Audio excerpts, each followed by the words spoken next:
Welcome everyone back to Pommy and Oz. Hope we're all doing really well. If you're new around here, make sure you hit that like button, hit that subscribe. It really helps the channel out. Can't thank you enough for the support. As you can see, new surroundings. I am on my travels, but we're still here with content.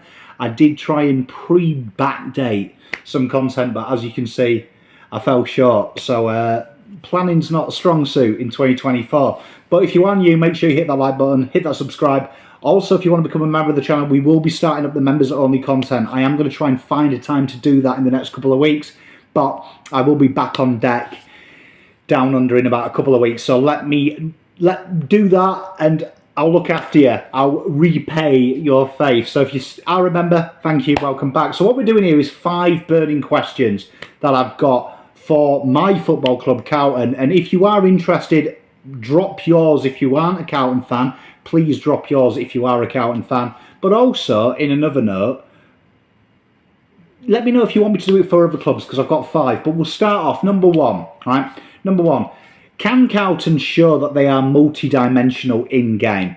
For me, one of the big question marks about Carlton in 2023 was at times the game could get away from us, and it felt, particularly early doors, it did kind of get better towards the end, but it felt like if Carlton weren't utilising their 1 wood and maybe their 3 wood, let's call it their second club, it did become easy to beat us, as displayed in the Brisbane game. I think after that, it kind of the storyline to beat Carlton is quite obvious, and I feel like at times Voss has been reluctant to make moves and make big changes. There was a few games last year, one of the Melbourne games I think sticks out for some people, where we kept doing the same thing over and over again, and there was a lot of chat in the lives, change it up, change it up. But for me, that's one of the big question marks. We know that Hansen has now gone into the box office seat. He is pole position senior assistant. They've handed over the forward line to him, which I think is a good thing, that he only has one thing to worry about now, which is the forward line. So I'm really excited about how that looks moving forward in the terms of, by all reports, the doggy said he was a tactical genius. That was his nous. So now he's going to be hands-on. Now he hasn't got to worry about week in, week out what are the forwards doing and setting them up. He can properly prepare for the week after. And that's where I'm hoping to see some changes. I am hoping to see Carlton now. We've got such a strong depth, in my opinion, that more horses for courses.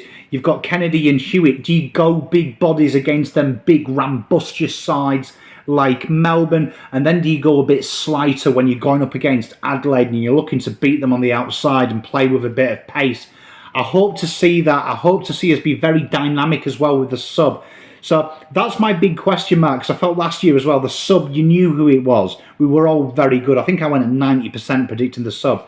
So trying to get a bit creative in that avenue and kind of stray away from it. We know Voss is adamant on this 2-ruck system.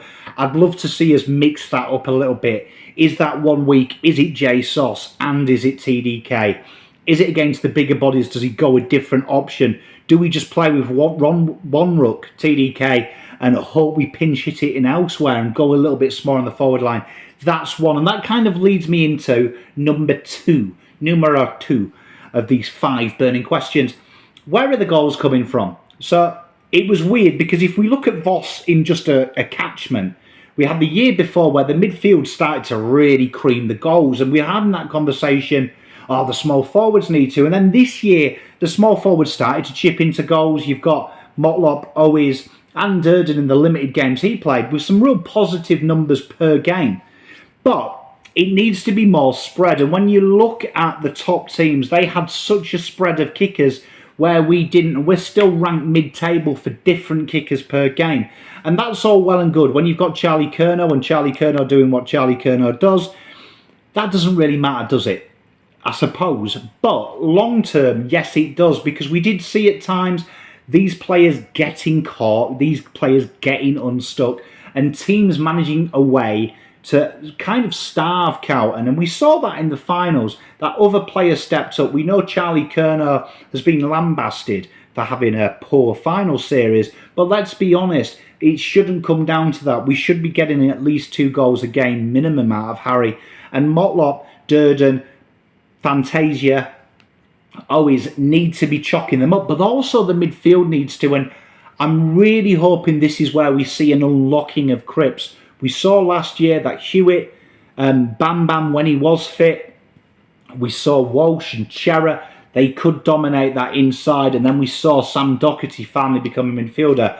I really hope if we can get Cripps back to where he was in his Brownlow year of resting forward and being a bit more dynamic, Chesney and Walsh going for goal, and that's my one bugbear with Walsh and Chera.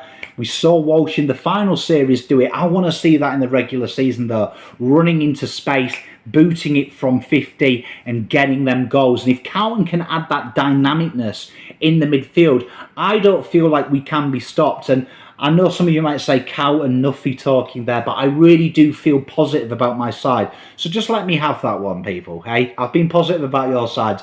Let me love mine. My third question in this is, what does Carlton's 7-7-7 look like at its best? And what I mean by that is I always like to try and pick the team, if I can, 7 backmen, 7 midfielders, 7 forwards, and then 2 rooks. So you get your 23, don't you? 7, 14, 21, 23, yeah. And then, do you know what I mean? You can make one of them the sub XYZ. How does that look? Because I think that the back 6, let's just call it the back 7, I think is the hardest one to pick. I think the midfield kind of picks itself, and I think the forward line, give or take 1 or 2 players, I think you've got it. But I think that there's a massive dynamic shift in the back half of the ground. And that is what, it's a two-pronged thing really, because this leads on to 3 and 4, I suppose. But what does that look, first part of 3? We'll do 4 as a separate, but what does that look like? Is that a Chincotta with a Zach Williams, with a Whittaker, with a Marchbank and a McGovern and a Kemp, or is it Sard, Newman? There's so many names. You see, we've got 8, 9 there. And for me, and the big one that we saw a lot last year was Boyd and Chincotta, and they were fighting it out. And with Zach Williams coming in, people are thinking that role has kind of gone to the wayside. And I think that's a really interesting case. Has it gone to the wayside? Is it as foregone as that is Zach Williams? I feel like you've got that real great option. Boydie did show some massive improvements defensively, but we know he's got a booming kick. But then Chincotta, for me, has grown week in, week out, and he's really thrived. And this is a really interesting matchup now, because you've got Marchbank, Kemp, McGovern, who has played taller, Kemp has played taller, Whittaker. Do you go with that height, or is it simple? Is it Kemp intercept, McGovern intercepting, Kemp, Whittaker being the talls, Newman, Sard, and then do you play Chincotta as kind of that more rambustious bull to help to defend against the smalls, which we know is Carlton's big weakness. Smalls always get us. Wasn't so much last year. Or do you go really attacking and add Boyd into the mix, and then you've got some massive kick and skill from the back half, Boyd and Williams, with the run there of Sardi and Newman, and then also the great kicking from Kemp, Whittaker, and obviously the king himself, Mitch McGovern down there. It's a really interesting thing, and that leads me on to 4. Can Carlton turn that defensive dominance into counter-pressing? The scores on transition are always that mid-table point, and it's the big thing. Scores from turnover. We saw Carlton lead the way in forward turnover in the middle part of our heyday when we started to get back. We know the forward pressure stands up. We know that does. But can the back half turn that dominance into creating mass score chains? Because you feel that if Carlton can either get goals from midfield or goals from the back half of the ground in transition, they are more than in with a shoe-in to win this thing. And that is where it is. And for me, when you look at it on paper, Zach Williams, Adam Sard, Nick Newman, Whittaker, Mitch McGovern, even Caleb Marchbank ain't shy at hitting a target and taking the game on. And Brody Kemp as well takes that aggressive kick on. With Boyd and Chincotta, suddenly you're saying there is a lot of skills there to really hit the ground running.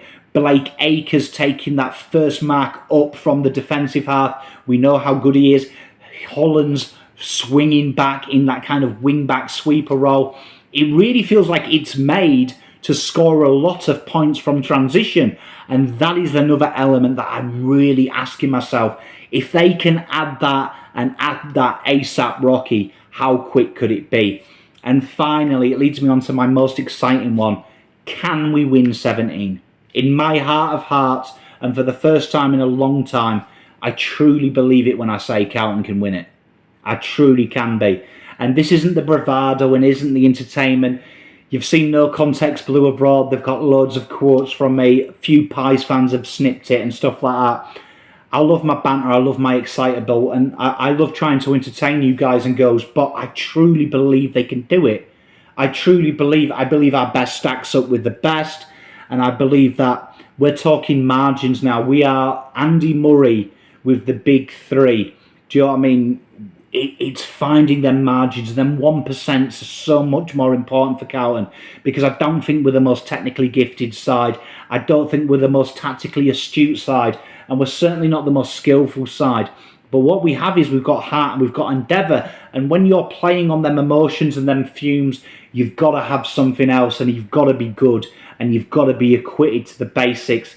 And that is number 5. Can Carlton master the basics? Can they take pride in it? We saw it for a large portion of the back end of last year. Can that lead on to something great? I truly believe it can. And I will truly be one of the happiest cats ever to roam this planet when we finally win 17. Let me know, guys and girls, if you'd like me to do this for all the other 17 teams. I would be honoured to do it. I've got a lot of questions for a lot of the clubs, and you know I love my footy. Can't wait to see you all, have a beer with you all. Much love, everyone. Peace, love and light. Pom out.